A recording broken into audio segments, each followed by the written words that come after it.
లేదా? ఓకే. గోపిమూర్తి గారు పేరు వేంద్రబాబు గారు లేకపోతే గోపిమూర్తి గారు. అధ్యక్ష ధన్యవాదాలు అధ్యక్ష. దయచేసి టైం మాకు ఓకే అధ్యక్ష, స్పీడ్గానే చెప్తాను.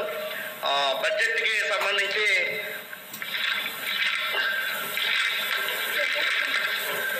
32,22,359 బడ్జెట్ ప్రవేశపెట్టడం జరిగింది అధ్యక్ష. అయితే బడ్జెట్కి సంబంధించి మన వాస్తవ ఆర్థిక పరిస్థితికి దూరంగా ఉందనేది పీడిఎఫ్గా మా అభిప్రాయం అధ్యక్ష. కేటాయించినటువంటి కేటాయింపుల్లో ఏదైతే ఎలక్షన్కి ముందు ఈ రాష్ట్ర ఉద్యోగ ఉపాధ్యాయులు కూడా ఈ ప్రజల్లో ఒక భాగమే అధ్యక్ష. అటువంటి సందర్భంలో ఉద్యోగులకి సంబంధించి 2003 జూన్ నెలతో 11వ పిఆర్సీ అయిపోయింది అధ్యక్ష. 12వ పిఆర్సీ 2023 జూలైతో అమలు చేయాలి. గత ప్రభుత్వం ఏదైతే ఉందో ప్రభుత్వం ఉపాధ్యాయ ఉద్యోగుల యొక్క ఆర్థిక మూలాల మీద దెబ్బ కొట్టిందని కూడా ఈ సందర్భంగా తెలియజేస్తా ఉన్నాను. అటువంటి సందర్భంలోనే ఈ రాష్ట్రంలో ఉన్న ఉద్యోగ ఉపాధ్యాయులు వచ్చే ప్రభుత్వం మీద అనేక ఆశలు పెట్టుకుని వాళ్ళందరూ కూడా ప్రభుత్వాన్ని అధికారంలోకి రావడానికి కూడా ప్రయత్నం చేశారు. దాంట్లో భాగంగానే ప్రస్తుత ముఖ్యమంత్రి నారా చంద్రబాబు నాయుడు గారు కూడా ఉపాధ్యాయ ఉద్యోగులు పోస్టల్ బ్యాలెట్ చేసే సందర్భంలో నా కడుపు నిండిపోయింది, నాకు వన్ సైడ్గా ఓట్లు వేశారని చెప్పారు. కానీ ఈ 8 నెలల కాలంలో ఈ రాష్ట్ర ఉద్యోగుల ఉపాధ్యాయుల కడుపు నిండిందో లేదో చూడలేదని చెప్పి ఈ సందర్భంగా నేను తెలియజేస్తా ఉన్నాను అధ్యక్ష. అది పిఆర్సీ అయితేనేమి పిఆర్సీ ఇవ్వాలా, ఐఆర్ ప్రకటించాలని చెప్పి గత ప్రభుత్వ కాలంలో 5 డిఏలు పెండింగ్ పెట్టి అదే పిఆర్సీ అని చెప్పి రివర్స్ పిఆర్సీ ఇచ్చినటువంటి చరిత్రని చూసాం.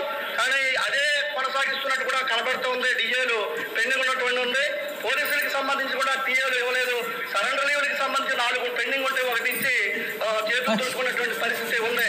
సరెండర్ లీవ్లు పెట్టుకుని నేనే ఉద్యోగం చేస్తున్నటువంటి సందర్భంలో 2-3 సంవత్సరాలు అయింది సరెండర్ లీవ్ పెట్టుకుని, ఇప్పటికి కూడా లేనటువంటి పరిస్థితి ఉంది అధ్యక్ష.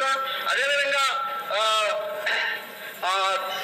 సిపిఎస్కి సంబంధించి కూడా గత ప్రభుత్వ సిపిఎస్ రద్దు చేస్తారని హామీ ఇచ్చి అధికారంలోకి వచ్చే 5 సంవత్సరాల్లో ఆ సిపిఎస్ అమలు చేయకపోగా సిపిఎస్ కోసం జరుగుతున్నటువంటి పోరాటాల్లో అనేక నిర్బంధాలు విధించినటువంటి పరిస్థితి ఉంది.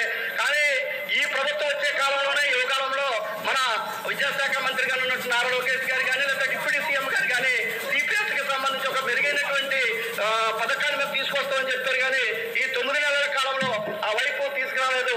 అయితే మన డబుల్ ఇంజిన్ ప్రభుత్వం అని చెప్పి చెప్తున్నటువంటి సందర్భంలో పైన 2004కు ముందు నోటిఫై అయినటువంటి ఉద్యోగులకి ఓల్డ్ పెన్షన్ ఇవ్వాలని చెప్పి మెమో 57 ఇవ్వడం జరిగింది అధ్యక్ష.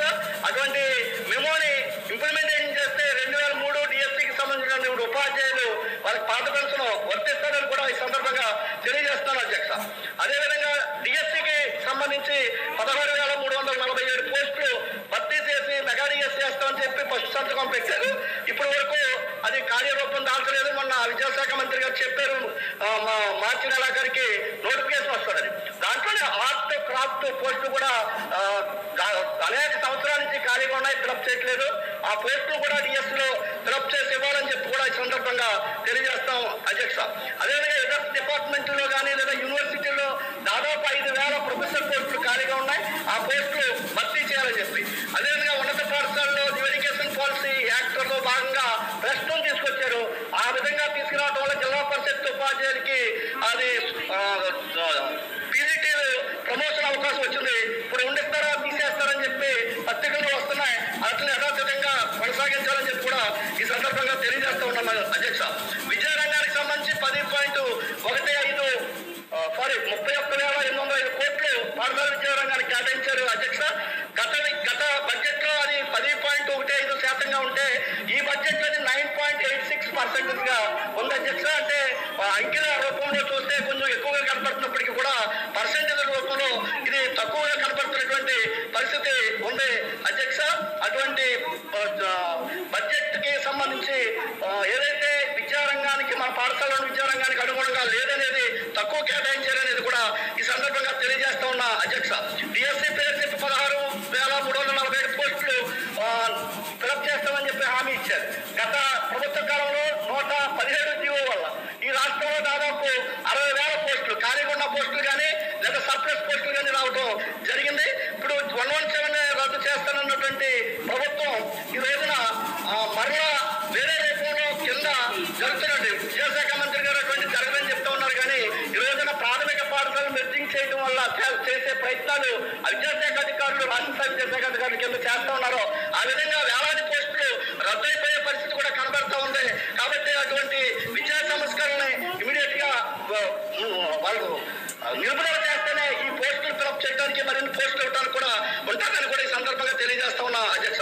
అదేవిధంగా నాడు నేడు పేరు చెప్పి ఇప్పటికే 50 నుంచి 90% పూర్తయినటువంటి బిల్డింగ్లు ఆ విధంగానే ఉండుకొని ఒక 10%, 20% కనుక కేటాయిస్తే అవి ఉపయోగంలోకి వస్తాయని కూడా ఈ సందర్భంగా తెలియజేస్తున్నాం అధ్యక్ష. అదేవిధంగా పేజీ నెంబర్ 14 బడ్జెట్ బుక్ లో ఎస్సీ ఎస్టీ విద్యార్థులకు సంబంధించి ప్రస్తావన చేశారు అధ్యక్ష.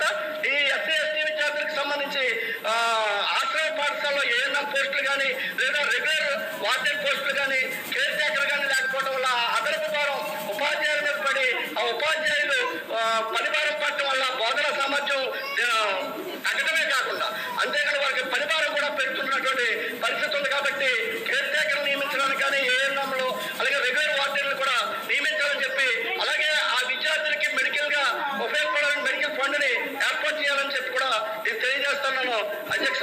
దాంతో పాటు ఏదైతే కాంట్రాక్ట్ పార్ట్ టైమ్స్ సిబ్బందికి సంబంధించి కూడా ఈ రోజున వాళ్ళకి సంబంధించి చాలా తక్కువ జీతాలతో మొన్న ట్రైబల్ వెల్ఫేర్ స్కూల్స్ లో కాంట్రాక్ట్ ఉపాధ్యాయులు దాదాపు 40 రోజులు సమ్మె చేశారు. వాళ్ళ జీతాలు 15,000, 12,000తో ఉన్నటువంటిది. అంటే 15,000, 12,000తో వారి కుటుంబాలు ఏ విధంగా ఉంటాయని ఒకసారి అర్థం చేసుకోవాలా. ఈ బడ్జెట్ లో కేటాయించాలని కూడా తెలియజేస్తా ఉన్నాను అధ్యక్ష. అంతేగాని కాంట్రాక్ట్ లెక్చర్ సంబంధించి గత ప్రభుత్వం జీవో నెంబర్ 114 తీసుకొచ్చింది. కానీ రెగ్యులరైజ్ చేస్తారని చెప్పి ఎలక్షన్ కోడ్ వాళ్ళని నిలుపుదల చేయండి, వాళ్ళు రెగ్యులర్ చేయాలి. అంతేకాదు అధ్యక్ష, ఈరోజు జూనియర్ కాలేజ్, డిగ్రీ కాలేజీలో ఈరోజు గెస్ట్ లెక్చరర్స్ పేరు చెప్పి తక్కువ జీతాలతో 28,000 లేదా 18,000 జీతాలతో పనిచేస్తా ఉన్నారు. వాళ్ళు కన్సల్టెంట్ ఈ బడ్జెట్ లో కేటాయించే విధంగా చర్యలు తీసుకోవాలని అధ్యక్ష. ఏంటంటే